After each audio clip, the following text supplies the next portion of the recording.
कल्पना करा, वर्षभरातील अनेक एकादशींपैकी एक अशी एकादशी आहे जिच्याबद्दल असे म्हटले जाते की या दिवशी भगवान श्री विष्णू स्वतः प्रत्येक भक्ताच्या भक्तीची परीक्षा घेतात. पण या एकादशीला भागवत एकादशी का म्हणतात? यामागे कोणते रहस्य दडले आहे?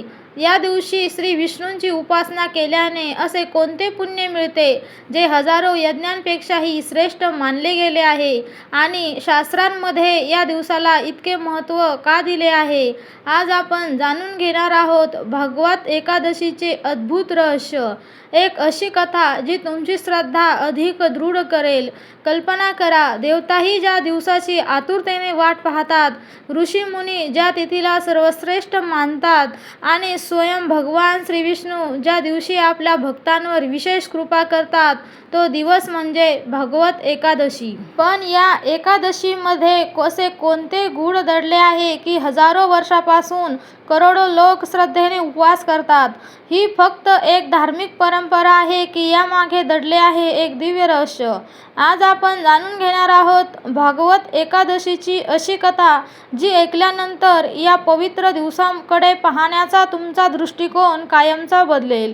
सृष्टीच्या आरंभीचा काळ, चारही दिशांना शांतता होती. पृथ्वीवर धर्म होता, पण त्याच वेळी अधर्माची सावलीही हळूहळू वाढत होती. मनुष्य जन्म घेत होता, कर्म करत होता, पण लोभ, क्रोध, मोह, मत्सर आणि अहंकार यांच्या जाळ्यात अडकत होता. देवतांना हे पाहवत नव्हते. एक दिवस सर्व देवता ब्रह्मलोकात भगवान ब्रह्मदेवांकडे गेल्या. इंद्र म्हणाला, हे प्रभो, पृथ्वीवरील जीव जन्म घेतात, पाप करतात आणि दुःख भोगतात. त्यांना मुक्तीचा सोपा मार्ग नाही का?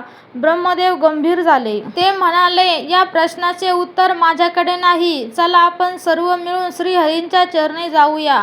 कारण सृष्टीचे पालन करणारे आणि सर्व जीवांचे रक्षण करणारे तेच आहेत. क्षणात सर्व देवता क्षीरसागरात पोहोचल्या. तेथे भगवान श्रीविष्णू शेषनागावर योगनिद्रेत विसावले होते. माता लक्ष्मी त्यांच्या चरणांची सेवा करत होत्या.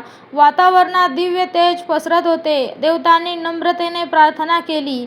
काही क्षणांनी भगवान श्रीविष्णूंचे डोळे उघडले. त्यांच्या मुखावर करुणा होती. ते म्हणाले, देवतांनो, तुम्ही सर्व येथे का आलात? इंद्राने पृथ्वीवरील दुःखाचे वर्णन केले. तो म्हणाला, प्रभो, मनुष्याला पापातून मुक्त होण्याचा सोपा मार्ग सांगा. भगवान श्रीविष्णू मंद स्मित करत म्हणाले, प्रत्येक युगात मी जीवांच्या उद्धारासाठी वेगवेगळे मार्ग दिले आहेत. पण कलियुगातील मानवासाठी एक असा मार्ग आहे जो सर्वात सोपा आणि सर्वात प्रभावी आहे. सर्व देवता उत्सुक झाल्या. भगवान म्हणाले, तो मार्ग म्हणजे एकादशी. हे ऐकताच सर्व देवता आश्चर्यचकित झाल्या. इंद्राने विचारले, प्रभो, एकादशी इतकी महान कशी? भगवान म्हणाले, कारण एकादशी ही केवळ उपवासाची तिथी नाही, ती मन, बुद्धी, इंद्रिय आणि आत्म्याला शुद्ध करणारी दिव्य शक्ती आहे. यानंतर भगवान श्री विष्णू एक अत्यंत प्राचीन रहस्य सांगण्यास सुरुवात केली. असं सांगितलं जातं की एकदा मूर नावाचा अत्यंत बलवान असुर जन्माला आला. त्याने कठोर तप करून अनेक वरदान मिळवली. काही वर्षातच त्याने देवांवर आक्रमण केले. देवांचे सैन्य पराभूत झाले. इंद्राचे सिंहासन हिसकावून घेतले गेले. यज्ञ बंद पडले. वेदांचा आवाज मंदावला. संत महात्मे जंगलात लपून राहू लागले. पृथ्वीवर अधर्म वाढू लागला. देवता पुन्हा श्रीविष्णूंच्या चरणी आल्या. त्यांनी विनवणी केली, हे नारायण, आता फक्त तुम्हीच आमचे रक्षण करू शकता. भगवान श्रीविष्णूंनी सुदर्शन चक्र काढले आणि असुरांविरुद्ध युद्ध पुकारले. ते युद्ध 1-2 दिवस नव्हे तर अनेक वर्ष चालले. आकाशात शंखनाद घुमत होता. सुदर्शन चक्राच्या तेजाने दिशा उजळत होत्या. देव आणि दैत्य यांच्यात भीषण संग्राम सुरू होता. मात्र मुरासूर अत्यंत मायावी होता. तो पुन्हा पुन्हा उभा राहत होता. भगवान श्रीविष्णू अनेक अस्त्रे वापरली, पण त्याचा अंत होत नव्हता. दीर्घ युद्धानंतर भगवान काही काळ विश्रांती घेण्यासाठी हिमालयातील एका दिव्य गुहेत गेले. त्या गुहेत प्रवेश करून त्यांनी योगनिद्रा धारण केली. मुरासूर त्यांच्या मागोमाग तेथे पोहोचला. त्याने मनात विचार केला, आज विष्णू निद्रेत आहेत, हीच योग्य संधी आहे. तो आपल्या तलवारीसह भगवानांच्या दिशेने पुढे सरकू लागला. संपूर्ण सृष्टीचे भविष्य त्या एका क्षणावर अवलंबून होते. देवता भयभीत झाल्यात. कुणीही काही करू शकत नव्हते. पण तेवढ्यात एक अद्भुत चमत्कार घडला. भगवान विष्णूंच्या दिव्य तेजातून एक तेजस्वी कन्या प्रगट झाली. तिच्या डोळ्यांत सूर्याचे तेज होते. तिच्या हातात दिव्य अस्त्रे होती. तिच्या चेहऱ्यावर शांतता होती, पण अन्यायाविरुद्ध प्रचंड सामर्थ्यही होते. मुरासूर तिच्याकडे पाहून हसू लागला. तो म्हणाला, तू कोण? माझा सन्मान करशील? ती शांतपणे म्हणाली, मी धर्माची शक्ती आहे. मी श्रीहरींची तेजातून प्रगट झाले आहे. अधर्माचा अंत करण्यासाठी आले आहे. क्षणात युद्ध सुरू झाले. गुहेत अस्त्रांचा वर्षाव झाला. मुरासूरने अनेक मायावी रूपे धारण केली, पण त्या दिव्य कन्येने प्रत्येक वार निष्फळ ठरवला. शेवटी एक प्रचंड प्रहाराने तिने मुरासुराचा वध केला.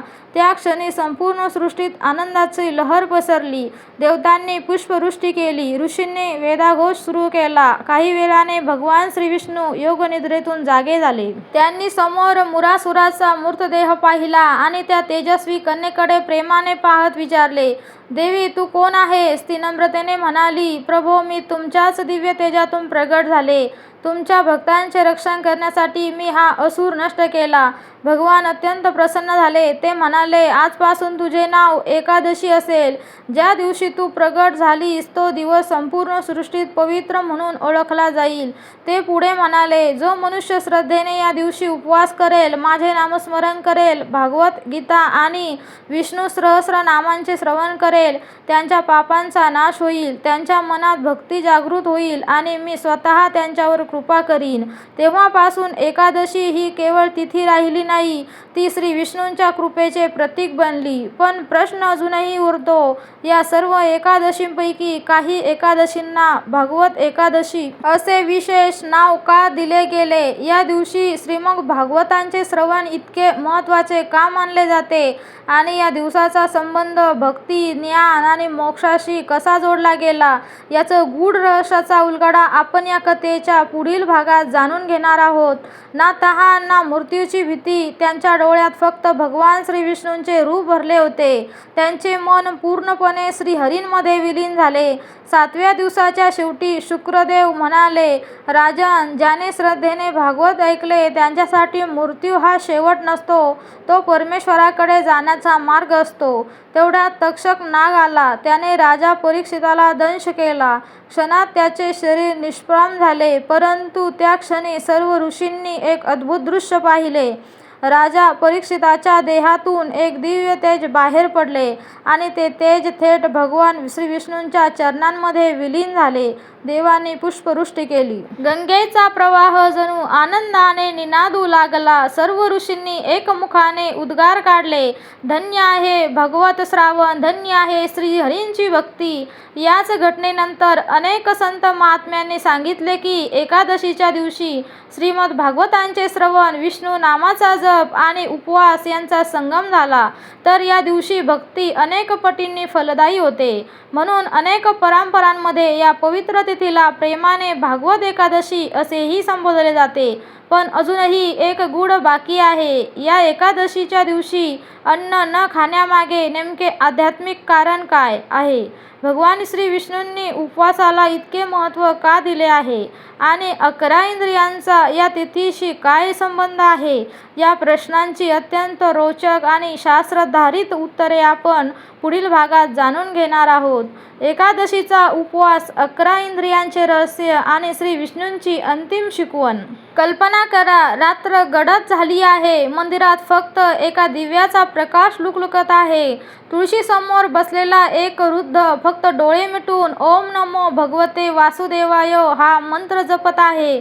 बाहेर संपूर्ण जग आपल्या धावपळीत व्यस्त आहे, पण त्या भक्ताच्या अंतःकरणात मात्र विलक्षण शांतता आहे. का? फक्त अन्नाचा त्याग केल्यामुळे की या उपवासामागे दडले आहे एक असेच रहस्य जे मनुष्याला स्वतःच्या आत्म्याशी जोडते? याच प्रश्नाचे उत्तर या एकादशी देवर्षी नारदांनी स्वतः भगवान श्री विष्णूंना विचारले. ते नम्रपणे म्हणाले, हे नारायण, अनेक लोक एकादशीला उपवास करतात, काही फक्त परंपरा म्हणून तर काही श्रद्धेने. पण या उपवासामागील खरे तत्वज्ञान काय आहे? अन्न न खाल्ल्याने नेमके काय घडते? भगवान श्री विष्णू मंद स्मित करत म्हणाले, नारद, अनेकांच्या वाटते की एकादशी म्हणजे केवळ अन्नाचा त्याग. पण जो भक्त अन्न सोडतो आणि मनाला वासनांमध्ये भटकू देतो त्यांचा उपवास अपूर्ण राहतो. नारद अधिक उत्सुक झाले. भगवान पुढे म्हणाले, मानवाकडे 11 इंद्रिय आहेत. 5 ज्ञानेंद्रिय, डोळे, कान, नाक, जीभ आणि त्वचा. 5 कर्मेंद्रिय, हात, पाय, वाणी, जननेंद्रिय आणि गुदेंद्रिय आणि या सर्वांवर राज्य करणारे एक मन. हीच 11 इंद्रिय एकादशीचे खरे रहस्य आहेत. क्षणभर शांतता पसरली. भगवान पुढे म्हणाले, जो या दिवशी या 11 इंद्रियांवर संयम ठेवतो तोच खऱ्या अर्थाने एकादशी पाळतो. उपवास म्हणजे फक्त पोट रिकामे ठेवणे नाही. उपवास म्हणजे मनाला माझ्याजवळ आणणे. उपवास म्हणजे वाईट विचारांपासून दूर राहणे. उपवास म्हणजे राग, लोभ, मत्सर आणि अहंकाराचा त्याग करणे. नारदांच्या डोळ्यात आनंदाश्रू आले. त्यांना एकादशीचे खरे तत्व समजले.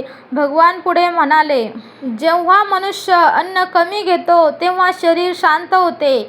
शरीर शांत झाले की मन स्थिर होते. मन स्थिर झाले की बुद्धी निर्मळ होते आणि बुद्धी निर्मळ झाली की आत्म्याला माझ्या उपस्थितीत अनुभव होतो. यामुळेच ऋषीमुनी एकादशीला जप, ध्यान आणि भगवत श्रवणाला सर्वोच्च स्थान देत असत. कारण या दिवशी मन बाह्य जगापासून दूर जाऊन परमात्म्याकडे सहज वळते.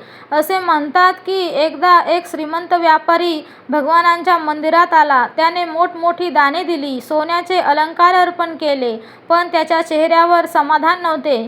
त्या दिवशी एक गरीब स्त्री मंदिरात आली. तिच्याकडे अर्पण करण्यासाठी फक्त एक तुळशीपत्र आणि थोडेसे पाणी होते. तिने प्रेमाने श्री विष्णूंना नमस्कार केला आणि शांतपणे नामस्मरण करत बसली.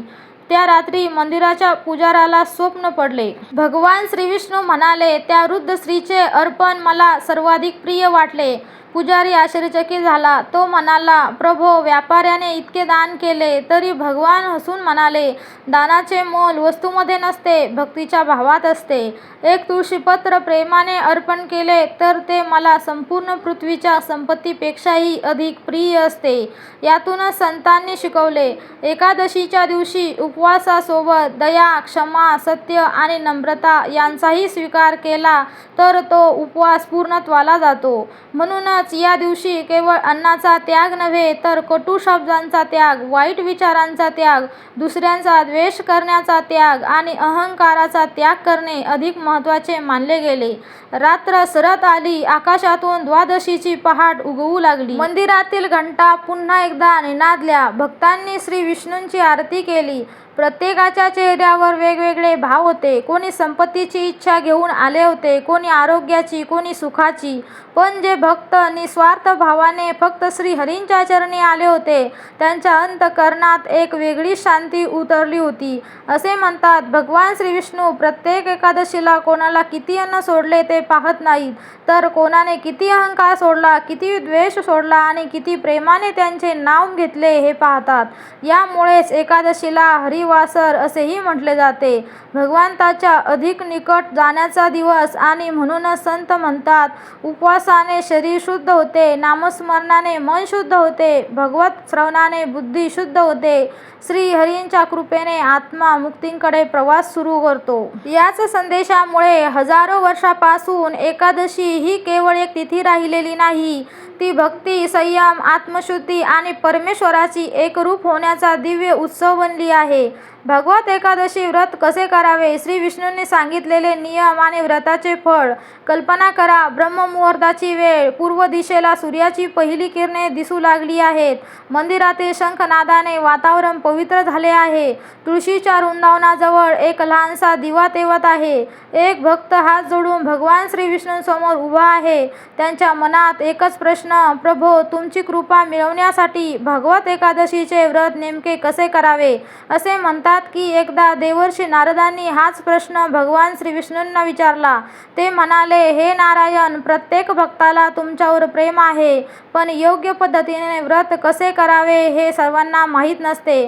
कृपा करून त्यांना मार्ग दाखवा. भगवान श्री विष्णू प्रसन्न झाले. ते म्हणाले, नारद, व्रताची सुरुवात अन्न सोडण्यापासून होत नाही, ती मन शुद्ध करण्यापासून होते. त्यांच्या मनात द्वेष, अहंकार आणि कपट आहे, त्यांचा उपवास अपूर्ण राहतो. नारदांनी पुन्हा विचारले, प्रभो मग आदर्श व्रत कसे असावे? भगवान म्हणाले, एकादशीच्या आदल्या दिवशीच मनात संकल्प करा, उद्या मी माझ्या इंद्रियांवर संयम ठेवीन, खोटे बोलणार नाही, कोणाचाही अपमान करणार नाही आणि दिवसभर माझे मन श्रीहरींच्या स्मरणात ठेवीन. हा संकल्प व्रताचा पाया आहे. भगवान पुढे म्हणाले, ब्रह्ममुहूर्ताला उठावे, स्नान करून स्वच्छ वस्त्रे परिधान करावीत, घरातील देवघरात किंवा मंदिरात माझी आणि माता लक्ष्मीची पूजा करावी, तुळशीला जल अर्पण करावे, दीप प्रज्वलित करून श्रद्धेने प्रार्थना करावी. ते पुढे म्हणाले, या दिवशी शक्य तितका वेळ नामस्मरण करा. ओम नमो भगवते वासुदेवाय, ओम नमो नारायणाय किंवा श्री विष्णू सहस्रनामांचा जप करा. भगवद्गीता, श्रीमद भागवत किंवा श्री विष्णूंच्या चरित्रांचे श्रवण करा, कारण ज्ञानाशिवाय भक्ती पूर्ण होत नाही. नारदांनी विचारले, प्रभो या दिवशी दानाचे महत्त्व आहे का? भगवान म्हणाले, अवश्य. भुकेलेला अन्न, तहानलेला पाणी, गरजूला वस्त्र आणि दुःखी माणसाला धीर देणे, हे सर्व मला अर्पण केल्यासारखेच आहे. जो दुसऱ्याच्या चेहऱ्यावर आनंद जाणतो तो माझ्या हृदयात स्थान मिळवतो. तेवढ्यात माता लक्ष्मी स्मितहास्य करत म्हणाल्या, स्वामी, अनेक भक्त संपत्तीची इच्छा घेऊन तुमच्याकडे येतात. भगवान म्हणाले, लक्ष्मी, संपत्ती मी सर्वनाम देऊ शकतो, पण समाधान हे फक्त भक्तीलाच मिळते. ज्यांच्या घरात सत्य, श्रद्धा आणि सेवा असते तेथे तू स्वतः निवास करतेस. हे ऐकून नारद भावविभोर झाले. ते म्हणाले, प्रभो मग भागवत एकादशीचे सर्वात मोठे फळ कोणते? भगवान श्री विष्णू गंभीर स्वरात म्हणाले, या व्रताचे सर्वात मोठे फळ धन, यश किंवा आयुष्य वृद्धी नाही. सर्वात मोठे फळ म्हणजे मनातील अज्ञान दूर होणे, भक्ताला स्वतःचे खरे स्वरूप समजू लागणे, त्याच्या अंतःकरणात करुणा जागणे आणि त्याची प्रत्येक कृती धर्माच्या मार्गावर चालू लागले. ते पुढे म्हणाले, जो श्रद्धेने भागवत एकादशीचे व्रत पाळतो तो माझ्याजवळ येतो आणि जो माझ्याजवळ येतो त्याला संसारातील प्रत्येक संकटात धैर्य मिळते, कारण मी त्याचा हात कधीच सोडत नाही. इतक्यात आकाशातून पुष्पवृष्टी होऊ लागली. देवतांनी एकमुखाने जयघोष केला. ओम नमो नारायणाय शंखनादाने संपूर्ण वातावरण भारावून गेले. नारदांनी वीणा हाती घेतली. त्यांच्या मुखातून श्रीहरींचे गुणगान सुरू झाले आणि त्या दिवसापासून अनेक संतांनी, भक्तांनी सांगितले, एकादशी म्हणजे उपवास नाही, ती आत्म्याचा उत्सव आहे. भगवत म्हणजे ग्रंथ नाही, तो भगवानाच्या प्रेमाचा मार्ग आहे आणि श्रीहरींची कृपा म्हणजे चमत्कार नाही, ती भक्ताच्या शुद्ध अंतःकरणाचा अनुभवता येणारी दिव्य शांतता आहे. पण कथा अजूनही पूर्ण झालेली नाही, कारण पुढील भागात आपण जाणून घेणार आहोत कलियुगात भगवत एकादशीचे व्रत करताना भक्ताकडून होणाऱ्या सर्वात मोठ्या चुका कोणत्या आहेत आणि कोणती या दिवशी कामे टाळावीत आणि कोणते छोटे छोटे नियम पाळल्याने व्रत अधिक फलदायी मानले जाते. भगवत एकादशीला कोणत्या चुका टाळाव्यात? श्री विष्णूंनी सांगितलेले सूक्ष्म नियम. कल्पना करा, एकादशीची रात्र संपत आली आहे. मंदिरात अखंड विष्णू नामांचा गजर सुरू आहे. काही भक्त जप करत आहेत, काही श्रीमद भागवतांचे श्रवण करत आहेत, तर काही शांतपणे श्रीहरींच्या मूर्तीसमोर ध्यानास्थ बसले आहेत. पण त्याच वेळी एका कोपऱ्यात बसलेला एक तरुण भक्त चिंतेत आहे. तो मनात म्हणतो, मी दरवर्षी एकादशी करतो, पण तरीही मनाला अपेक्षित शांती का मिळत नाही? असे म्हणतात की हाच प्रश्न एकदा देवर्षी नारदांनी भगवान श्री विष्णूंना विचारला. ते म्हणाले, हे प्रभो, अनेक भक्त श्रद्धेने व्रत करतात, तरी काहींना त्यांचे आध्यात्मिक फळ का मिळत नाही? भगवान श्री विष्णू मंद स्मित करत म्हणाले, नारद, व्रताचे फळ केवळ उपवासावर अवलंबून नसते, ते भक्ताच्या आचरणावर अवलंबून असते. नारदांनी नम्रपणे विचारले, मग अशा कोणत्या चुका आहेत ज्या भक्तांनी टाळल्या पाहिजेत? भगवान म्हणाले, पहिली सर्वात मोठी चूक म्हणजे अहंकार. जो म्हणतो मी इतके व्रत करतो, मी इतका मोठा भक्त आहे, त्याची भक्ती क्षीण होऊ लागते. कारण जिथे अहंकार असतो तिथे मी राहत नाही. काही क्षण शांतता पसरली. भगवान पुढे म्हणाले, दुसरी चूक म्हणजे राग आणि कटुवाणी. एखादा भक्त दिवसभर उपवास करतो पण दुसऱ्याचा अपमान करतो, कठोर शब्द बोलतो, तर त्याचा उपवास अपूर्ण राहतो. शरीर उपाशी ठेवण्यापेक्षा मनातील क्रोध उपाशी ठेवणे अधिक महत्त्वाचे आहे. नारदांनी मान डोलावली. भगवान पुढे म्हणाले, तिसरी चूक म्हणजे दुसऱ्यांची निंदा. जो एकादशीच्या दिवशी दुसऱ्यांचे दोष शोधत बसतो तो स्वतःच्या मनातील दोष कधीच पाहू शकत नाही. भक्ताने या दिवशी शक्य तितके मौन, मधुर वाणी आणि शुभ विचारांचा स्वीकार करावा. इतक्यात माता लक्ष्मी म्हणाल्या, स्वामी, काही लोक दिवसभर उपवास करतात पण त्यांचे मन सतत लोभ आणि चिंतेने भरलेले असते. भगवान म्हणाले, लक्ष्मी, जिथे मन संसाराच्या ओझ्याने दबलेले असते तिथे भक्ती फुलत नाहीत. म्हणूनच एकादशीला काही काळ तरी मनाला विश्रांती द्या. मोबाईल, वादविवाद, ईर्ष्या आणि अनावश्यक चिंता यांपासून दूर राहा. मन जितके शांत तितका माझा अनुभव अधिक स्पष्ट. यानंतर भगवानांची आणखी एक महत्त्वाचा नियम सांगितला. एकादशीला शक्य असल्यास भुकेलेला अन्न द्या, गरजूंना मदत करा, गायीला चारा द्या, पक्ष्यांसाठी पाणी ठेवा, कारण दया हीच खरी भक्ती आहे. नारदांनी विचारले, प्रभो, जर एखाद्या व्यक्तीला आरोग्याच्या कारणामुळे पूर्ण उपवास करता आला नाही तर? भगवान प्रेमाने म्हणाले, मी भक्ताच्या ताटाकडे पाहत नाही, मी त्याच्या भावाकडे पाहतो. ज्याला पूर्ण उपवास शक्य नाही त्याने आपल्या क्षमतेनुसार सात्विक आहार घ्यावा, पण मन माझ्या स्मरणात ठेवावे. भक्तीमध्ये बळजबरी नसते, प्रेम असते. हे ऐकून सर्व देवता आनंदित झाल्या. आकाशातून पुन्हा एकदा पुष्पवृष्टी झाली. भगवान पुढे म्हणाले, लक्षात ठेवा, एकादशीचा सर्वात मोठा शत्रू अन्न नाही तर विस्मरण आहे. जो दिवसभर माझे नाव विसरतो त्याने उपवास केला तरी त्याचे मन रिकामेच राहते, आणि जो प्रेमाने एकदाही माझे नाम घेतो त्याच्या हृदयात मी स्वतः वास करतो. पहाटेची वेळ झाली. द्वादशीचा सूर्य उगवू लागला. भक्तांनी नम्रतेने श्री विष्णूंना प्रार्थना केली, तुळशीला प्रदक्षिणा घातली आणि मनात एकच संकल्प केला, हे श्रीहरी, आमच्या जीवनात भक्ती, नम्रता आणि सुख समृद्धी कायम ठेव. असे म्हणतात, भगवत एकादशीचे खरे फळ त्या भक्तालाच मिळते जो उपवासासोबत आपले विचारही पवित्र करतो, आपली वाणी मधुर करतो आणि प्रत्येक जीवामध्ये श्रीहरींचे दर्शन घेण्याचा प्रयत्न करतो. पण अजून एक अंतिम प्रयत्न बाकी आहे. द्वादशीला पारण करण्याची योग्य पद्धत कोणती? आणि श्री विष्णूंनी भक्तांना दिलेला तो अंतिम संदेश जो संपूर्ण भागवत एकादशीचे सार मानला जातो.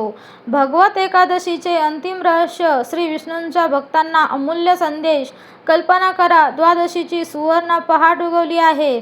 पूर्व दिशेला सूर्याची कोवळी किरणे पसरली आहे. मंदिरातील घंटानाद, शंखांचा गंभीर स्वर आणि गोविंद गोविंद असा भक्तांचा गजर वातावरणात दुमदुमत आहे.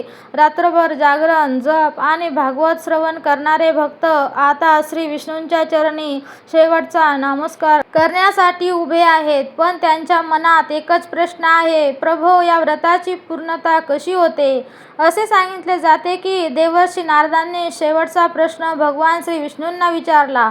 ते म्हणाले, हे करुणासागर, भक्तांनी उपवास केला, नामस्मरण केले, भगवताचे श्रवण केले. आता या व्रताचा समारोप कसा करावा? भगवान श्री विष्णू प्रेमाने म्हणाले, नारद, प्रत्येक शुभ कार्याची सांगता कृतज्ञतेने झाली पाहिजे.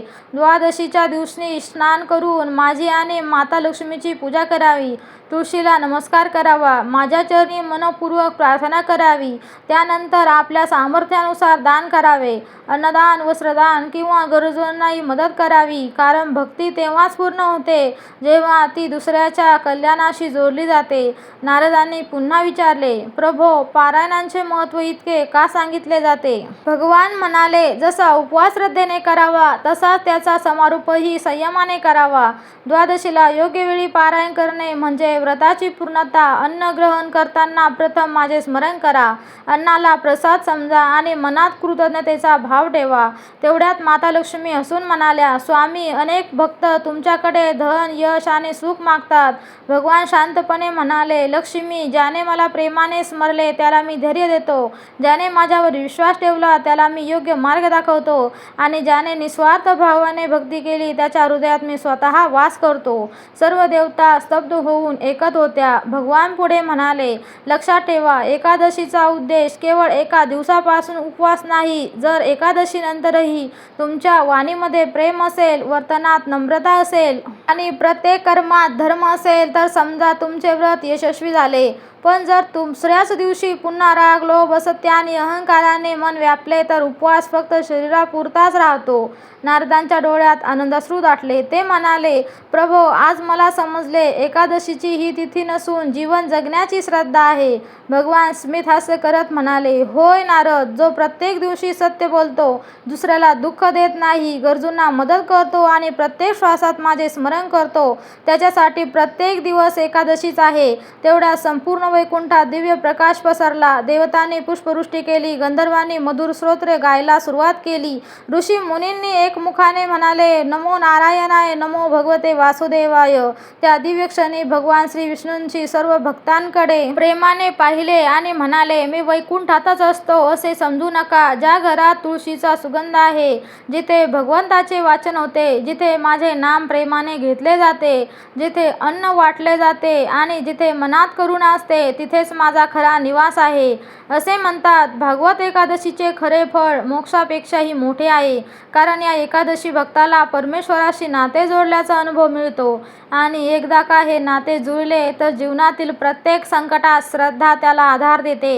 यामुळे संतांनी नेहमी सांगितले, भगवत वाचा, भगवंताचे नाम घ्या, एकादशी श्रद्धेने पाळा आणि प्रत्येक जीवात श्रीहरींचे दर्शन घ्या.